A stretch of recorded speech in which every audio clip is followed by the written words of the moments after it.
Assalamualaikum warahmatullahi wabarakatuh. Kami dari kelompok 9 akan menyajikan tentang uraian transaksi akad mudharabah, musyarakah, dan akad ijarah berdasarkan laporan keuangan Bank BCA Syariah dan Bank NTB Syariah.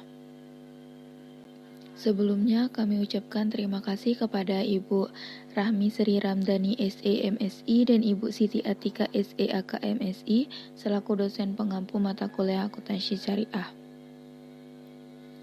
Sebelum lanjut ke materi, saya akan memperkenalkan anggota kelompok 9, yaitu yang pertama ada Dea Indah Puji Lestari, yang kedua Dia Sima Puspasari, dan yang ketiga Hatama Nafsah. Baiklah, sebelum kita ke contoh transaksi, di sini saya akan menjelaskan secara singkat apa itu akad mudharabah, akad musyarakah, dan akad ijarah. Akad mudharabah adalah akad kerjasama antara bank selaku pemilik dana dengan nasabah yang mempunyai keahlian atau keterampilan untuk mengelola suatu usaha yang produktif dan halal. Hasil keuntungan dari penggunaan dana tersebut dibagi bersama berdasarkan nisbah yang disepakati. Akad mudharabah digunakan oleh bank untuk memfasilitasi pemenuhan kebutuhan permodalan bagi hasil nasabah untuk menjalankan usaha atau proyek dengan cara melakukan penyertaan modal bagi usaha atau proyek yang bersangkutan.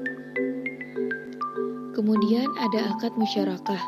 Akad musyarakah adalah kerjasama antara dua pihak atau lebih dalam sebuah usaha untuk menggabungkan modal dan menjalankan usaha bersama dalam suatu kemitraan dengan pembagian keuntungan sesuai kesepakatan dan kerugian berdasarkan porsi kontribusi modal.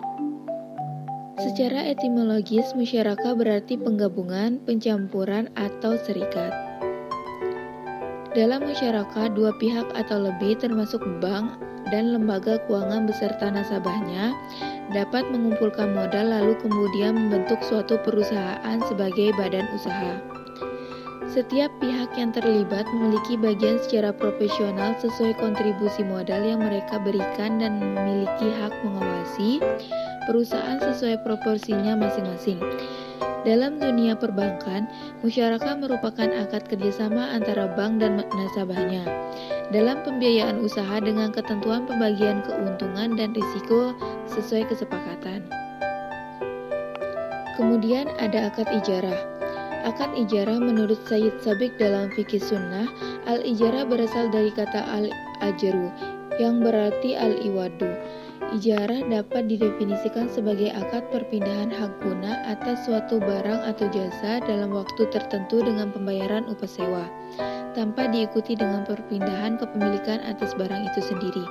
Jadi, ijarah dimaksudkan untuk mengambil manfaat atas suatu barang atau jasa dengan jalan penggantian. Selanjutnya dapat kita lihat contoh laporan keuangan pada PT Bank BCA Syariah. Di sini kita hanya mengambil sedikit contoh laporan keuangannya, karena di sini kita hanya akan membahas tentang transaksi yang ada akad mudharabah, musyarakah, dan akad ijarahnya. Jadi, pada laporan keuangan Bank BCA Syariah terdapat laporan posisi keuangan neraca, laporan perhitungan laba rugi dan penghasilan komprehensif, laporan komitmen dan kontingensi, dan laporan perhitungan kewajiban penyediaan modal minimum dan laporan keuangan lainnya. Selanjutnya ada juga laporan posisi keuangan publikasi, laporan laba rugi dan penghasilan komprehensif publikasi, laporan komitmen dan kontingensi publikasi, dan laporan perhitungan kewajiban penyediaan modal minimum, dan laporan rasio keuangan, dan laporan-laporan keuangan lainnya. Selanjutnya ada contoh laporan keuangan pada Bank NTB Syariah. Tidak jauh beda dengan laporan keuangan pada Bank BCA Syariah, Bank NTB Syariah juga menyajikan laporan posisi keuangan neraca, laporan laba rugi dan penghasilan komprehensif lain, laporan kualitas aset produktif, dan informasi lainnya. Selanjutnya juga ada laporan komitmen dan kontingensi, laporan perhitungan kewajiban penyediaan modal minimum, laporan tentang cadangan kerugian, penurunan nilai dan penyisihan, penghapusan aset, dan laporan distribusi bagi hasil, dan laporan keuangan lainnya.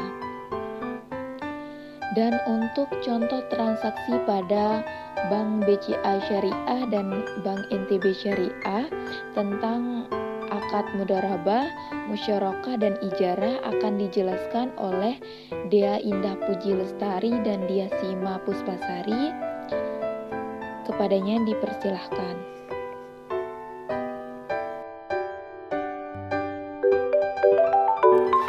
Baik, selanjutnya contoh kasus transaksi mudharabah. Pada tanggal 1 Januari 2019, Bank BCA Syariah memberikan pembiayaan dengan akad pembiayaan mudharabah kepada PT Gemintang sebesar 200 juta dengan jangka waktu 2 bulan. Dana tersebut sepakat untuk membeli bibit, makanan, dan obat-obatan serta pemeliharaan ayam pedaging. Bagi hasil atau revenue sharing yang disepakati 60/40 masing-masing untuk Bank BCA Syariah dan PT Gemintang. Adapun jurnalnya yaitu pada tanggal 1 bulan Januari tahun 2019, yaitu pembiayaan mudharabah pada kas atau rekening PT Gemintang sebesar 200 juta. Keterangannya itu dibayar pembiayaan mudharabah kepada PT Gemintang. Selanjutnya, contoh kasus akad musyarakah. Pada tanggal 2 Juni 2019, Ahmad menandatangani akad pembiayaan usaha pembuatan produk rumah tangga pada alumni dengan Bank NTB Syariah dengan skema musyarakah sebagai berikut. A. Nilai proyek sebesar 100 juta. B. Kontribusi bank sebesar 60 juta, yaitu pembayaran tahap pertama sebesar 30 juta yang dilakukan pada tanggal 10 Juni dan pembayaran tahap kedua atau tahap final sebesar 30 juta dilakukan pada tanggal 10 Juli. C. Kontribusi Mahmud sebesar 40 juta. D. Nisbah bagi hasil, yang dimana Mahmud sebesar 80% dikurang Bank NTB Syariah sebesar 20%. E. Periode 10 bulan. F. Biaya administrasi sebesar 600.000, yaitu 1% dari pembiayaan Bank Syariah. G. Objek bagi hasil, yaitu laba bruto, yang dimana selisih harga jual dikurangi HPP. Yang terakhir H. Skema pelunasan pokok, dimana musyarakah permanen dilunasi pada saat akad berakhir pada tanggal April 2020. Adapun yang pertama, jurnal pencatatan penandatanganan akad, yaitu yang pertama kewajiban komitmen dan yang kedua penerimaan biaya administrasi dari nasabah. Adapun jurnal pencatatan kewajiban komitmen pembiayaan pada tanggal 2 bulan Juni tahun 2019, yaitu pos lawan kewajiban komitmen administratif pembayaran pada kewajiban komitmen administratif pembiayaan sebesar 60 juta. Selanjutnya, ada jurnal pencatatan penerimaan biaya administrasi dari nasabah pada tanggal 2 bulan Juni tahun 2019, yaitu kas atau rekening nasabah pada pendapatan administratif sebesar 60 juta. Selanjutnya yang kedua, jurnal realisasi atau pencairan dana musyarakah kepada nasabah tahap 1 dan tahap 2. Adapun notes-nya, yaitu bank perlu membuat 2 jurnal pada setiap realisasi dana musyarakah, yaitu yang pertama membalik rekening kewajiban komitmen pembiayaan dan yang kedua pembayaran investasi musyarakah kepada nasabah.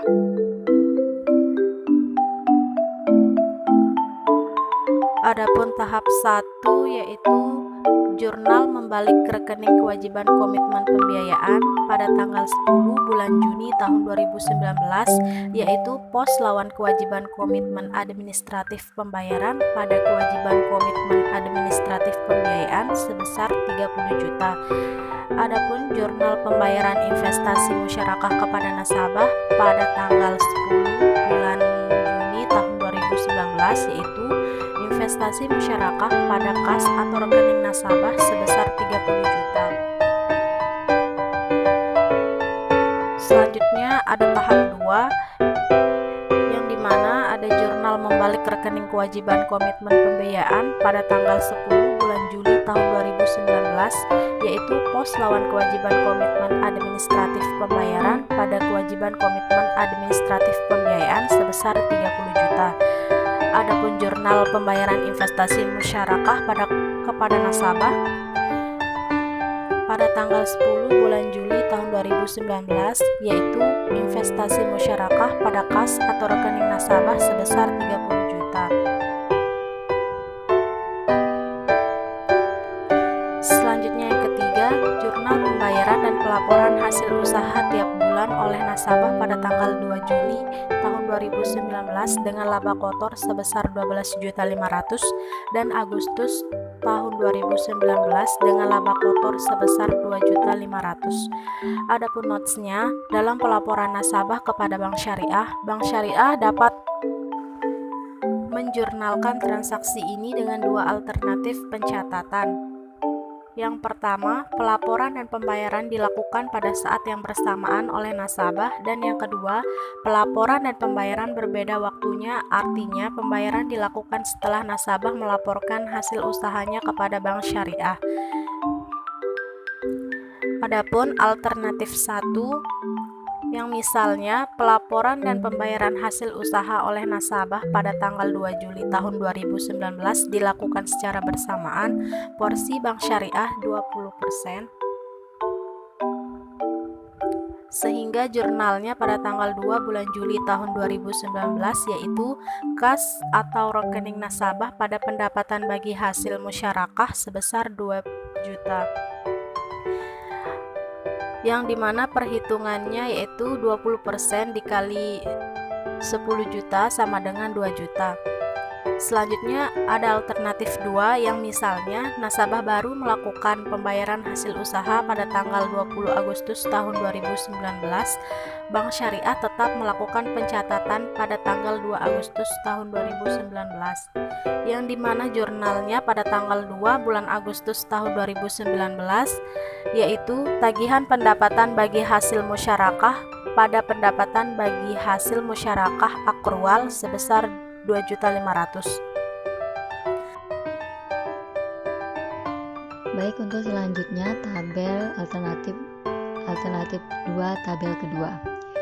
Jurnalnya yaitu tanggal 20 Agustus tahun 2019, keterangannya kas atau rekening nasabah di sisi debit sejumlah 2.500.000 dan tagihan pendapatan bagi hasil musyarakah di sisi kredit 2.500.000. Untuk penghitungannya ya, didapatkan dari 20% kali 12.500.000 sama dengan 2.500.000. Kemudian yang keempat, jurnal akhir dari transaksi musyarakah antara nasabah dengan Bank NTB Syariah. Saat akad berakhir, terdapat dua alternatif pencatatan. Pertama, apabila nasabah mampu mengembalikan modal musyarakah, dan dua, apabila nasabah tidak mampu mengembalikan modal musyarakah.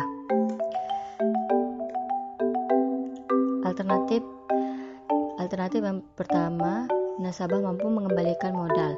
Jurnalnya yaitu tanggal 2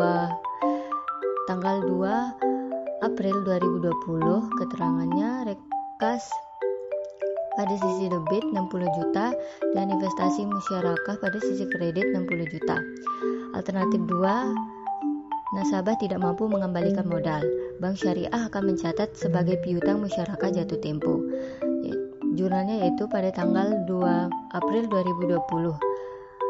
Piutang musyarakah jatuh tempo pada sisi debit sebesar 60 juta dan investasi musyarakah pada sisi kredit sebesar 60 juta. Kemudian untuk contoh kasus akad ijarah. Bapak Gibran membutuhkan sebuah bangunan kantor untuk keperluan usaha. Pada awal bulan Maret 2019, Bapak Gibran mengajukan permohonan ijarah kepada Bank BCA Syariah. Permohonan tersebut disetujui dengan menggunakan pola sewa atas sewa pemilik bangunan. Adapun informasi tentang penyewaan tersebut adalah sebagai berikut.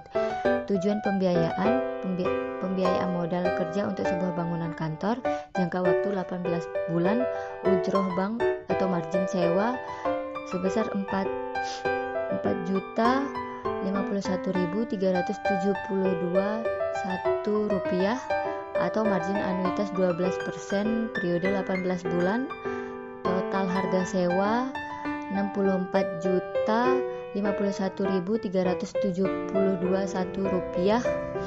Uang muka nasabah 10 juta rupiah, jumlah pembiayaan 50 juta rupiah, sewa yang diangsur sebesar 54.051.372 rupiah, atau biaya bank sebesar 50 juta rupiah ditambah keuntungan bank.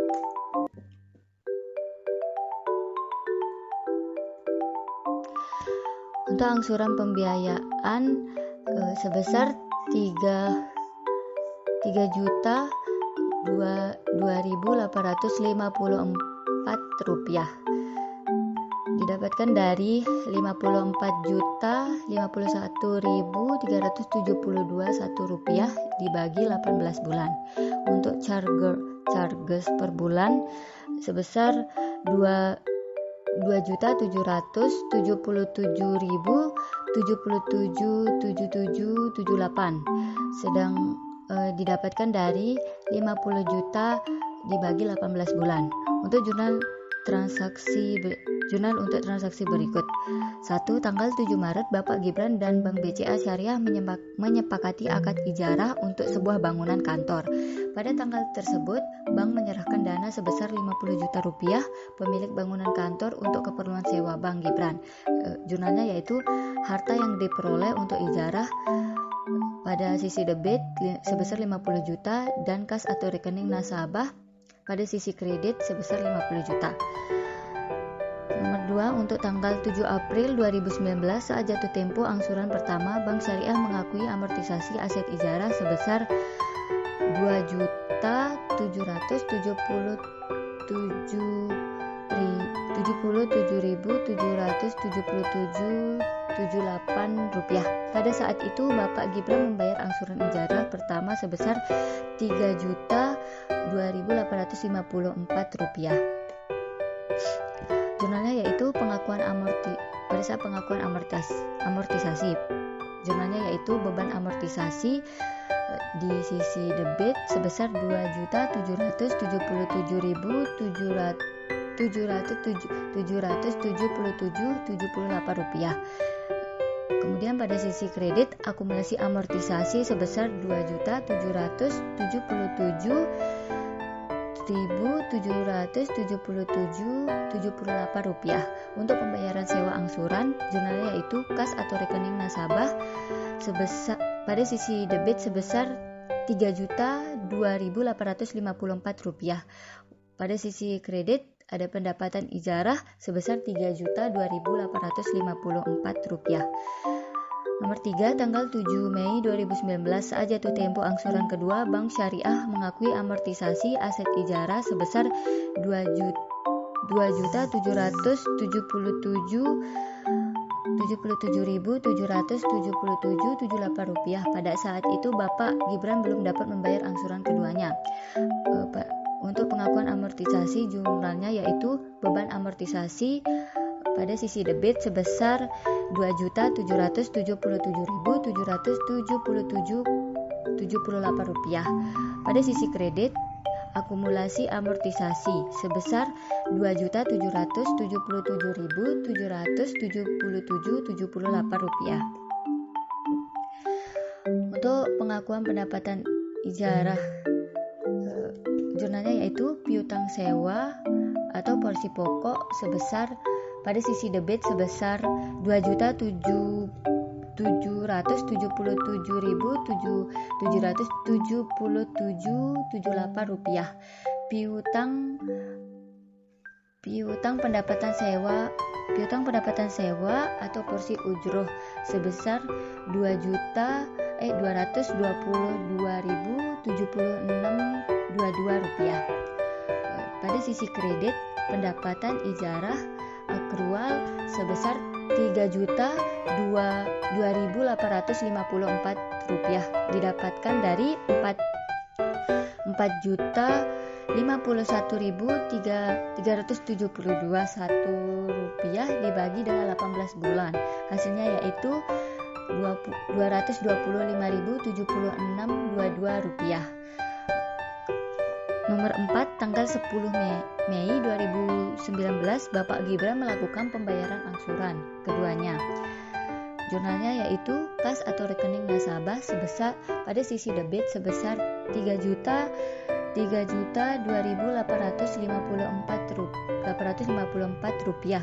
Pada sisi kredit ada piutang sewa atau porsi pokok jumlahnya sebesar Rp2.777.777,78.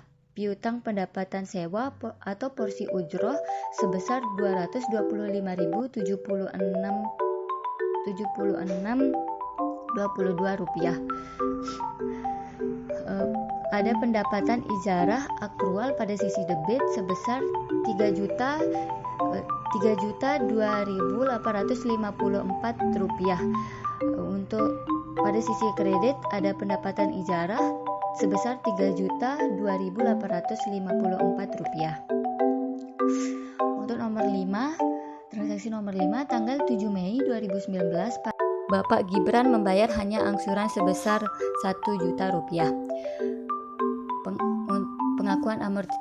Untuk pengakuan amortisasi, jurnalnya yaitu beban amortisasi pada sisi debit sebesar Rp2.777.777,78. Akumulasi amortisasi pada sisi kredit sebesar Rp2.777.777,78. Untuk pembayaran sewa sebagian, jurnalnya yaitu kas atau rekening nasabah pada sisi debit sebesar Rp1.000.000, piutang pendapatan sewa atau porsi ujroh sebesar Rp122.122.122.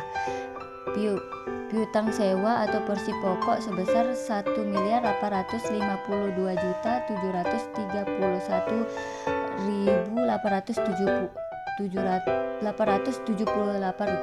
Untuk pada sisi kredit terdapat pendapatan ijarah sebesar Rp1.000.000 dan pendapatan ijarah akrual sebesar Rp2.2.854 didapatkan dari porsi ujrah sebesar Rp2.2.854 dibagi dengan Rp3.2.854 dikali dengan Rp250.223 sama dengan 150.122.122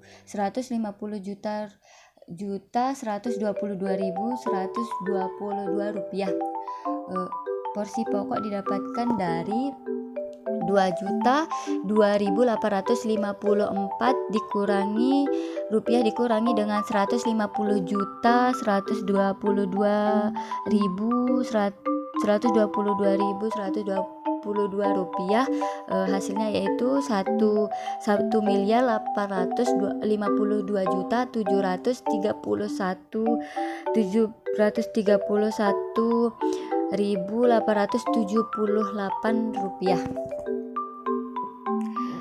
Untuk transaksi nomor 6, pada tanggal 20 Juni 2019, Bapak Gibran membayar semua sisa sewa hingga ke bulan 18 sebesar Rp42.810,1. Untuk jurnalnya yaitu akumulasi amortisasi pada sisi debit sebesar Rp45.042.810,1. Aset yang diperoleh untuk ijarah pada sisi kredit sebesar Rp42.810,1.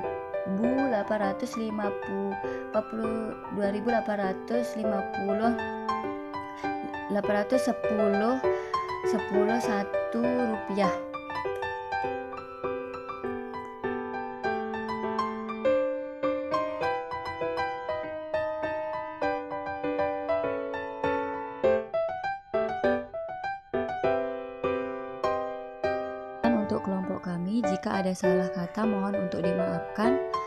Wassalamualaikum warahmatullahi wabarakatuh.